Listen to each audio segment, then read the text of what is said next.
Tuloy-tuloy ang pagdiriwang ng mga kababayan natin sa Bantay, Ilocos Sur sa kanilang Kanawidan Ilocos Festival. Ilang kapuso stars natin ang nakisaya sa ginanap na Coronation Night ng Miss Sanyata na bahagi pa rin ng festival.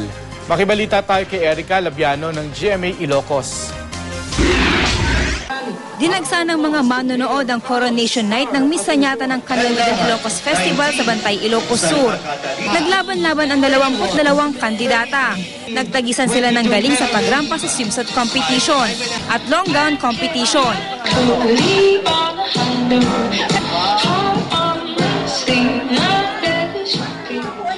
Nakisaya sa pagdiriwang ang ilang kapuso stars. Nagsilbing host si Gian Magdangal. First time ko mag-host, mag-co-host ng pageant sa Ilocos. I'm really excited. Pagdating pa rin namin yung pagkain, pagsalubong pa rin ng pagkain na mag-warm agad. Siyempre, pag-date pa rin tayo. Hinarana naman ng kapuso heartthrob na si Benjamin Alves ang kapuso fans.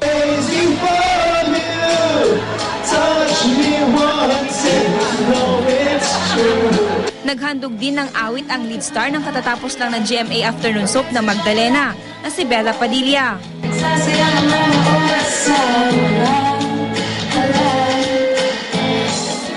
Bago natapos ang programa, may maagang pagbati pa si Benjamin. Kita-kita po tayo ulit at Happy Valentine's Day. Thank you. Erica Labiano, Nagbabalita, Pilipinas.